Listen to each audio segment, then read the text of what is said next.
Astăzi pregătim împreună un tort care pornește de la un ingredient surpriză, spanacul.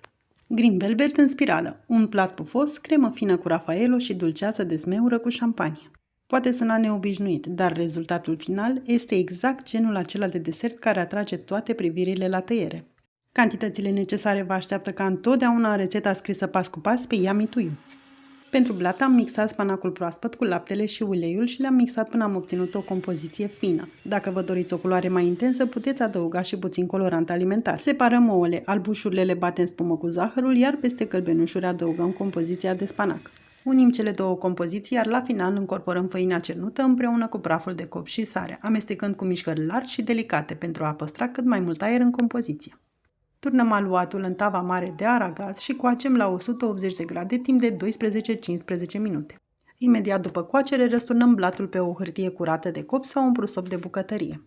Cât timp se răcește blatul, pregătim cremă. Mixăm frișca împreună cu crema de brânză, zahărul pudră și vanilia, iar la final adăugăm bomboanele Raffaello mărunțite și amestecăm ușor. Pentru un plus de prospețime, eu am adăugat și puțină coajă și zeamă de lămâie. După ce blatul s-a răcit complet, îl ungem cu un strat subțire de dulceață. Eu am folosit dulceață de zmeură cu șampanie și vanilie de la Savor. Îmi place foarte mult contrastul pe care îl aduce în combinația aceasta. Iar peste stratul de dulceață adăugăm crema cu Raffaello. O întindem uniform, iar apoi tăiem blatul în fâșii de aproximativ 6-7 cm lățime.